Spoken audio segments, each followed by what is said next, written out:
जो है बर 10th का विषय जो है हिंदी है और इस हिंदी में जो है पाठ है आत्मकथा है जो चैप्टर 4 है। इस आज जो है इसी के विषय में जिक्र किया जाएगा।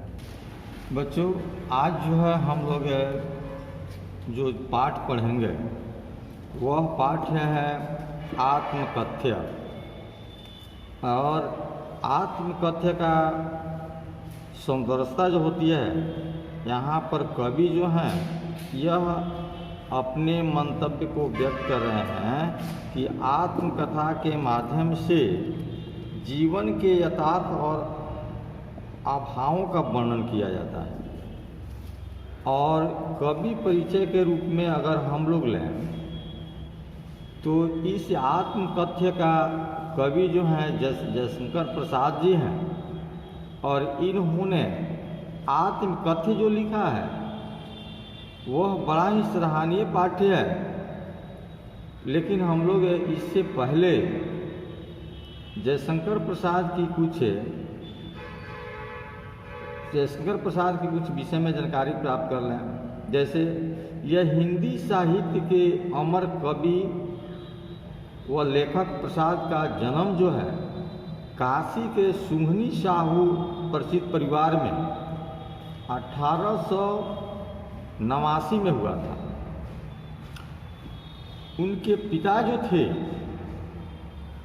देवी प्रसाद जी बड़े ही धर्मपरायण और उदार व्यक्ति थे।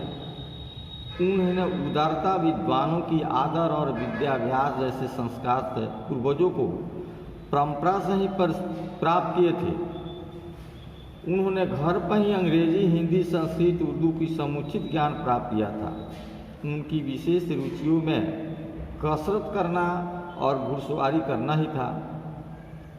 अब इसमें हम लोग देखेंगे क्या कि यह बहुत सारे तो गद्य पद को तो लिखा ही है जिसमें आत्मकथ्य भी है। इनकी मृत्यु जो है 15 नवंबर 1937 को यानी 48 वर्ष की अल्प आयु में ही यह दुनिया को छोड़ बसे, दुनिया से विदा हो गए। उसके बाद से इनका रचित जो आत्मकथ्य है वह बड़े ही भावुक और बड़े ही दुखदाई है। आत्मकथ्य का मतलब ये होता है क्या कि इसमें सौंदर्यता को तो विकार होता ही है, लेकिन आत्मकथ्य में हम लोग देखते हैं कि आत्मकथा जब भी लिखा जाए तो उसमें अपने जीवन के गुण और दोष दोनों का वर्णन किया जाता है। अगर केवल गुण का ही वर्णन किया जाए और दोष को छोड़ दिया जाए तो वह आत्मकथ्य कथ्य नहीं रह जाता है। इसलिए कवि ने अपने जीवन में जो सुख दुख भोगा है उस सभी के विषय में इसमें वर्णन किया है। जैसे लिखा है कि मतकम गुण गुनाकर कह जाता कौन कहानी यह अपनी, मुरझा कर गिर रही पतियां देखो कितनी आज घनी। इस गंभीर अनंत नीलिमा में असंख्य जीवन इतिहास है। यह लोग करते ही रहते हैं अपना व्यंग मलिन उपहास, तभी कहते हो कह डालूं दुर्बलता अपनी बीती। तुम सुनकर सुख पाओगे दिखोगे यह गागर रीति, किंतु कहीं ऐसा न हो कि तुम ही खाली करने वाले अपने को समझो मेरा रस ले ले अपनी भरने वाली। अर्थात मन रूपी भंवरा गुंजर करके न जाने अपने जीवन की कौन सी कहानी कह जाता है। आज अनेकों पतियां मुरझाकर गिरती दिखी जा सकती है।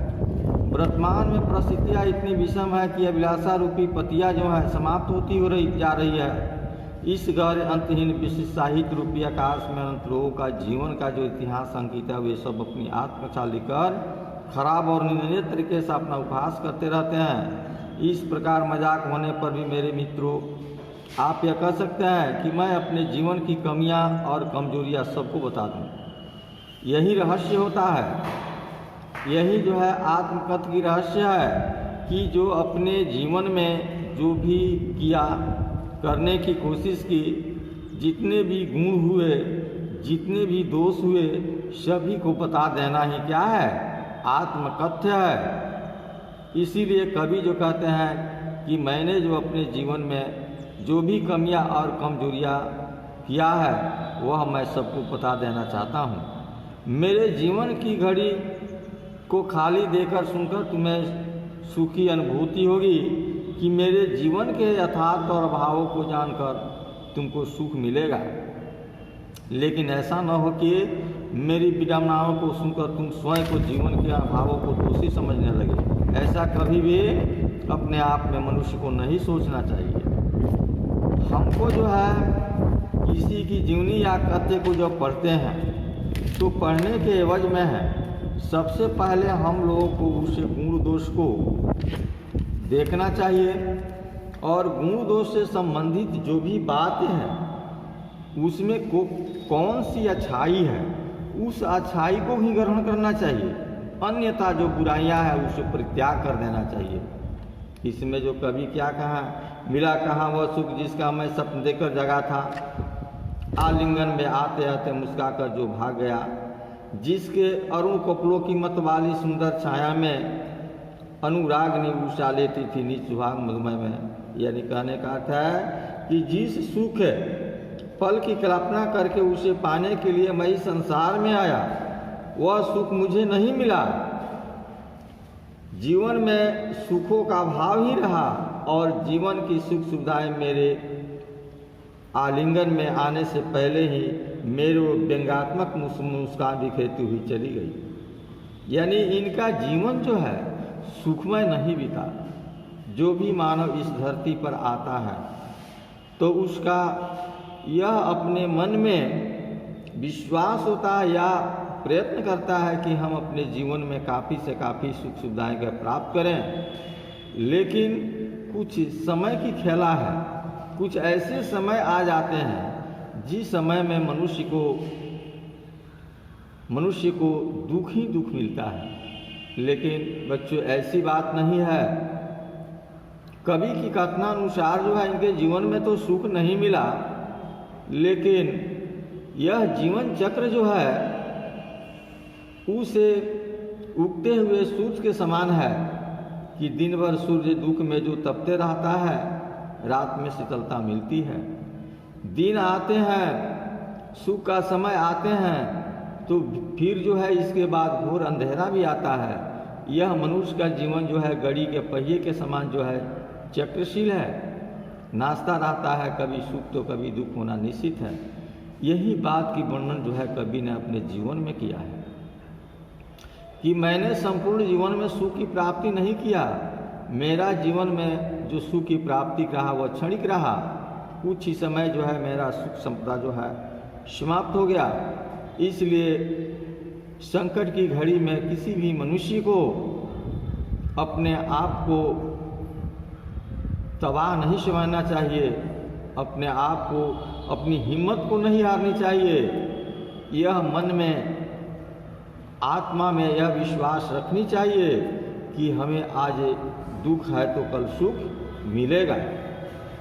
नहीं तो सुख में हम समझ जा कि आसमान में सीढ़ी लगाना शुरू कर दें, जैसे दुख हो तो माथे पर हाथ रख करके बैठ करके रोना शुरू करें। यह मानव जीवन का चक्र का अच्छा कथ्य नहीं होता है। जैसे हमने सुख को, विलासिता का जीवन हंसते हुए बिखेरा, उसी प्रकार जो है दुख को भी हम लोग को हंसते हुए उसे समाप्त कर देना चाहिए।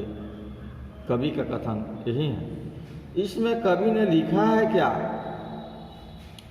कि उसकी स्मृति पाथे बनी है थके पथी की पंथा की, जीवन को उधेड़ कर देखो कि मेरी कथा की, छोटे से जीवन की कैसे बड़ी कथा आज कहूँ, क्या वो अच्छा नहीं कि औरों की सुनाता मैं मौन रहूँ, सुनकर क्या तुम भला करोगे मेरी भोली आत्मकथा, अभी समय भी नहीं थकी सोई है मेरी मौन व्यथा। व्यथा कहते हैं दुख को। इसमें कवि जो है कहना चाहते हैं क्या कि जीवन के जो सुख सपने थे उनके यादें जो है जीवन के मार्ग में थके हुए यात्री के लिए सहारा बन गई। आप मेरी गुदरी को, सिलाई को उखाड़ कर उसके अंदर क्यों देखोगे, आप मेरे आत्मा को झाँक कर को देखो। कारण बताओ कि मैं इस छोटे से जीवन में घटित होने वाली बड़ी बड़ी कहानियों को भी आज प्रकार वर्णन कर सकूं। और मेरे अंदर क्या कमियां हैं उस कमियां को कमेंट करो, ताकि इसमें जो है मेरी सुख दुख की जो घड़ी जो है या इसमें मैं कैसे सुधार कर सकता हूँ। कमेंट करने से क्या होगा कि मैं उसमें सुधार करूँगा। मेरा जीवन छोटा है और मेरे जीवन में अनेकों प्रकार की दुख और सुख आती जाती रहती है, तो मैं उसे विडंबनाओं को कैसे पार करूं। और वर्तमान समय में जो बच्चे इस पाठ को पढ़ रहे हैं, इस पद को जो पढ़ रहे हैं, इस पद से उन्हें क्या शिक्षा मिले, इस पर जो है आप मुझे जो है सजेशन करते रहें। यही कवि का कथन है। और उसे सुनकर कोई लाभ नहीं होगा, तुम्हारा समय ही व्यर्थ नष्ट हो जाएगा। अपनी कहानी सुनाने के लायक या अपनी कहानी दूसरे को कहने के लायक, यानी मान लो कि हमारे जीवन में बहुत सारे कष्ट हैं, तो अपने जीवन की कहानी अगर दूसरे के सामने हम परोसते हैं तो इसमें पीड़ा ही पीड़ा दिखाई देगा, पीड़ा ही पीड़ा जो महसूस होगा। इसलिए उस पीड़ा को समाप्त करके हम ऐसे समय का पालन करें, ऐसे बातों को अपने जीवन में ग्रहण करें जिससे अगर हमारी मन थक चुका है तो मेरे मन में उत्तेजना पैदा हो जाए, मेरे मन में एक प्रकार का ऐसे उमंग पैदा हो, ताकि मैं अच्छे से अच्छे दुखों को भी पैरों तले कुचल सकूं और मैं उस सुख की मंजिल तक पहुंच सकूं जहां पर मुझे पहुंचना है। यहाँ कवि स्वयं अपने जीवन की कहानी बता रहे हैं। उनका वर्णन करने में असमति होता है कि मैं क्या कहूँ। अगर मैं अपने जीवन को बड़ी से बड़ी बढ़ा करके बातें करता हूँ तो यह समाज आज कर क्या होगा, उसकी समाधान नहीं खोजेगा, बल्कि मेरे ऊपर हंसना प्रारंभ कर देगा। इसलिए मैं अपना जो है इतना बढ़ चढ़ के बात करना पसंद नहीं करता हूँ। बच्चों, यह पाठ जो है, यह पद जो है समाप्त हुआ।